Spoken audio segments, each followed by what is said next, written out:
disais en introduction, ces premières tables rondes avaient pour vocation à s'interroger. C'est parfois un peu technique, on parle de chiffres, de sciences, mais quand même de s'interroger, c'est nécessaire, sur ce qu'est la nature et comment on la traduit dans nos organisations.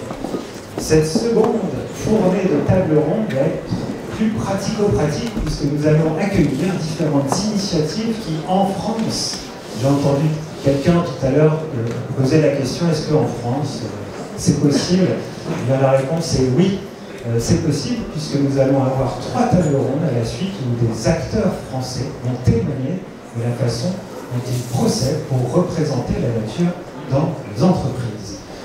Dorothée, je te donne la parole pour nous expliquer quel est le substrat théorique par-delà la question de la traduction et comment on va en arriver à différents scénarios de table ronde. Merci Franz pour cette remise en route sur notre rencontre. Eh bien, oui, je vais essayer juste de donner un peu l'horizon de cet événement. On a vu ce matin, pas ce matin, tout à l'heure, on a l'impression déjà d'avoir passé 3 heures ensemble, tellement c'est dense. Nous avons vu différentes manières d'appréhender la nature, en chiffres, en sciences, et on pourrait d'ailleurs continuer en explorant la nature en art, en philosophie, etc., etc. Mais en fait, on reste sur notre fin puisqu'on constate que chacune de ces traductions est insuffisante. Vous voyez là, le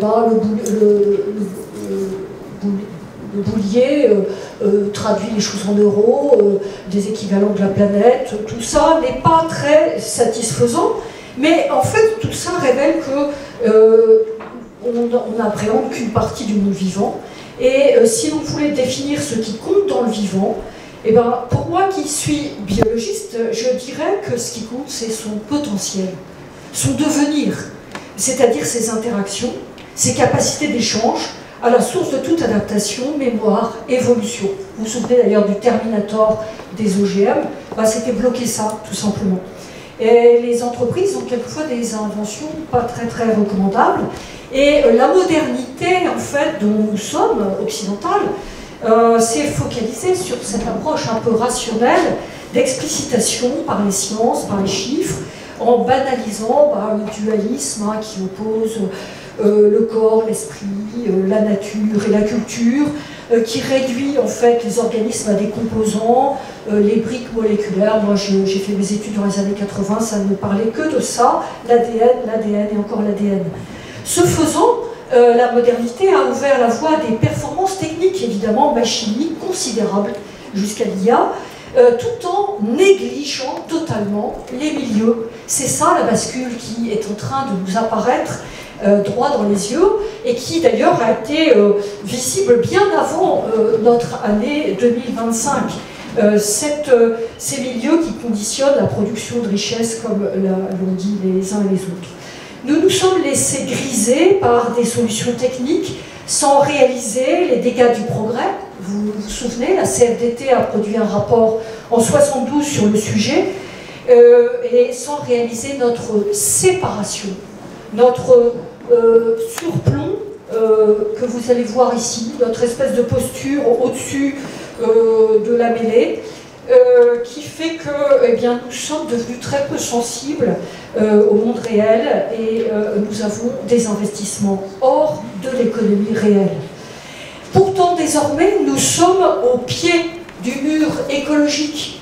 Maintenir la Terre habitable est un impératif pour que l'humanité survive.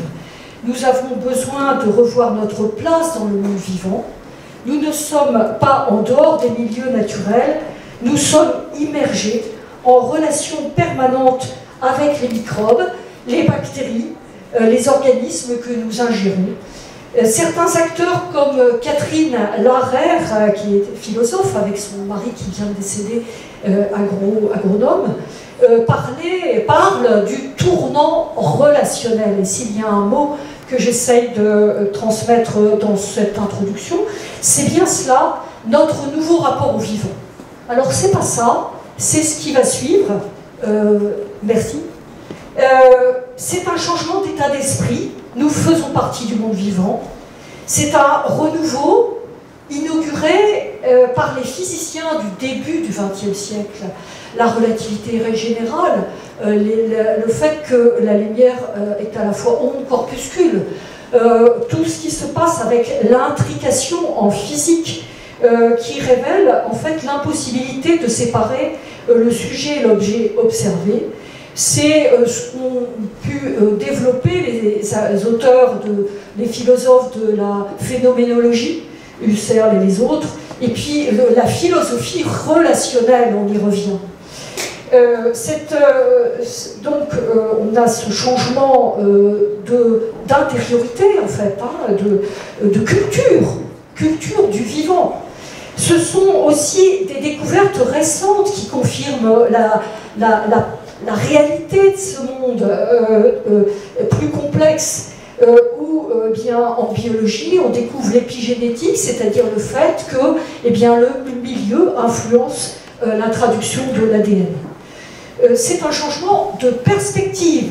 Nous n'avons pas qu'un corps individuel, nous sommes un corps social, nous sommes un corps médial, c'est le terme d'Augustin Berck, géographe bien connu pour avoir développé la mésologie, la science des milieux, grâce à sa culture du Japon, et qui désigne donc les trois dimensions, éco, socio, symbolique. Cette transformation, en fait, elle est déjà là.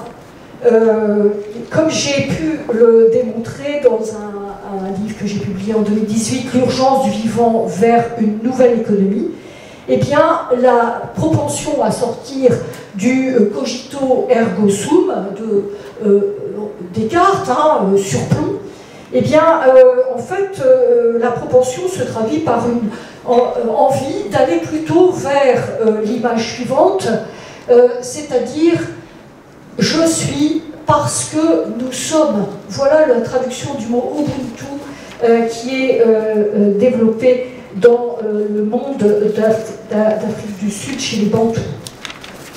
Beaucoup d'auteurs ont aussi comment dire, développé cette attention au vivant. Je vais juste évoquer Élisée Reclus, David-Henri Thoreau, Jacques Ellul, la critique du système technicien, Ivan Illich avec la convivialité.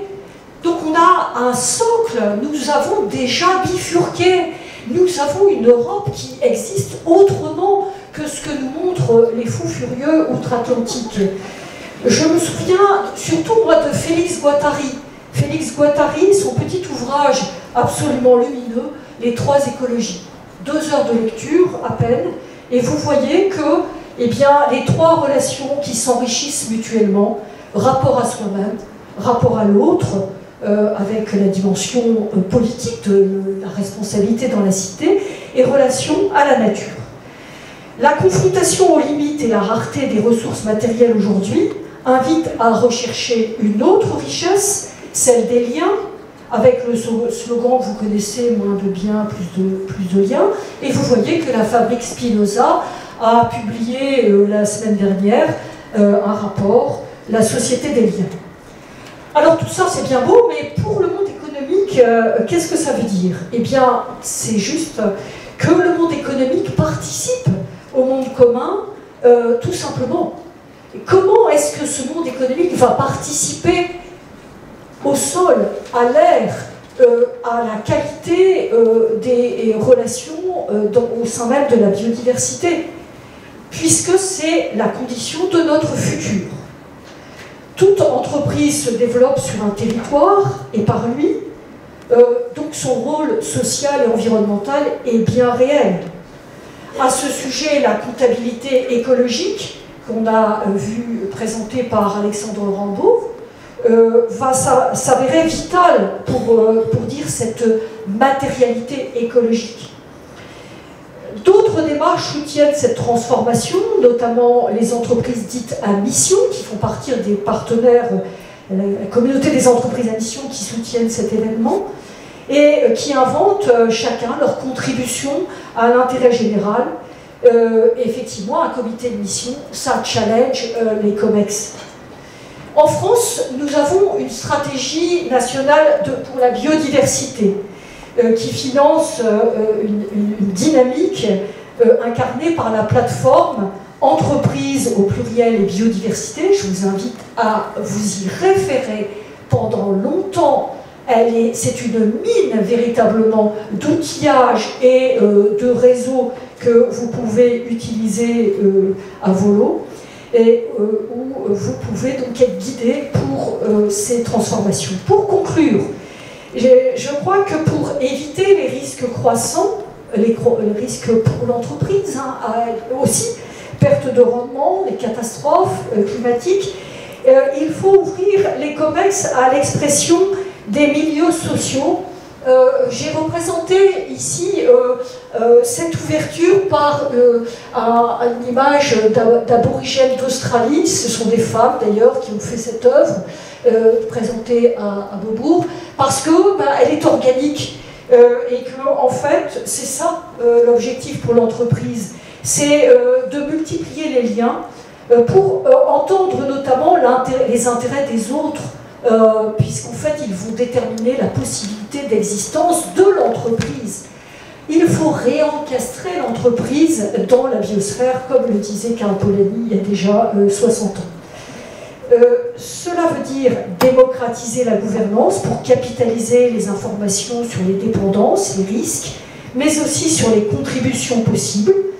Bien sûr, il va falloir arbitrer les intérêts, donc on va tomber sur des dilemmes, sur des sujets conflictuels. Et bien, c'est pour ça que je crois que Pascal Desmurger, qui est à la tête de la Maïf, a publié ce livre « L'entreprise du XXIe siècle sera politique ou ne sera pas ». Mais je crois que c'est une patate chaude. Ce défi de faire entrer par tous les pores, si je puis dire, de l'entreprise, eh bien, les signaux de la nature. Et je crois que France a tout à fait l'inspiration par ce qu'il a pu déjà écrire largement dans son livre « La nature au travail », va nous expliquer comment est-ce qu'il voit cette traduction. Merci Dorothée. J'ai encore le temps de parler ou pas? Okay. Moi, j'ai essayé de tenir en 5 minutes, c'est ça. Ok. Tu nous invites à penser l'entreprise dans faire son tournant relationnel, que l'entreprise fasse son tournant relationnel. Et la proposition que, pour les fidèles lecteurs que vous n'êtes pas de la nature au travail, la proposition que je fais dans ce livre, c'est de considérer que nous avons une relation avec la nature qui est une relation de travail, pas une relation mystique, pas une relation à recréer, pas une relation forcément technique, scientifique ou comptable. Nous avons une relation, on la met au travail. Mais la question que ça pose d'emblée, c'est mais qui mettons au travail exactement? Et là, je vous renvoie, parce que je vais réduire un peu mon propos, mais je vous renvoie aux travaux de Philippe Descola sur lesquels je m'appuie pour savoir mais de quoi on parle quand on parle de nature. Aujourd'hui, on a pris le thème « Nature on board » de façon un peu provoque, parce qu'on est en France, et en France, on sait tous que la nature, ça n'existe pas, parce qu'on connaît tous Philippe Descola. Donc, qu'est-ce qui se cache derrière le mot nature? Est-ce qu'on respecte les écosystèmes? Est-ce qu'on respecte le poireau, les organismes individuels? Est-ce qu'on respecte des territoires ou des communs? Point d'interrogation. Mais cette relation de travail, une fois qu'on a défini de qui on parle, ou de quelle nature on parle, reste à la mettre en place, reste à transformer cette relation qui, disons-le franchement, aujourd'hui est une relation d'exploitation et d'esclavage sordide. Par quoi on la remplace? Comment on la transforme, cette relation? Naguère, nous étions des esclaves, des serfs, nous sommes désormais des salariés, des dirigeants, des ceci. Donc qu'est-ce qu'on fait avec la nature? Quand j'ai commencé le bouquin en 2020, il n'y avait rien qui existait sur le sujet, aucune publication, aucune expérimentation. Et donc du coup, j'ai dû improviser et j'en suis arrivé à 3 scénarios. Et ce sont ces 3 scénarios qui vont structurer les 3 prochaines tables rondes. Le premier scénario, c'est l'idée, 2 minutes, je vais tenir, merci. Le premier scénario, c'est de se dire que peut-être la nature travaille comme nous travaillons avec nos muscles, et que la nature devrait donc être syndiquée. Et par les syndicats, défendre, acquérir des droits. Je viens du Nord, et dans le Nord, on se souvient encore de la fusillade de Fourmi, en 1800 et quelques, 1891, pardon, je m'en souviens bien, vous voyez. En 1891, les syndicats militent pour donner des droits aux travailleurs humains et se font fusiller. Eh bien, est-ce qu'il faut faire pareil avec la nature? Ce sera l'objet d'une table ronde avec notamment la CFDT et Printemps écologique. Deuxième table ronde consiste à se dire, deuxième scénario, donc que la nature est une partie prenante. Vous avez des parties prenantes, des clients, des prestataires, ceci, cela. Eh bien, est-ce qu'il ne faut pas rajouter la nature comme une nouvelle partie prenante et lui donner voix au chapitre? On va en parler. Et le troisième scénario, qui, si je dois confesser un petit faible, et peut-être celui qui parfois me travaille le plus, c'est l'idée de nature actionnaire. On inverse le rapport de force. Ce n'est plus la nature qui travaille pour l'entreprise, c'est l'entreprise qui travaille pour la nature parce que c'est la nature qui est actionnaire. Et nous aurons à cette occasion l'occasion évidemment d'accueillir Sylvain Brezard de Norcis, puisque c'est une grande première en France que cette nature actionnaire.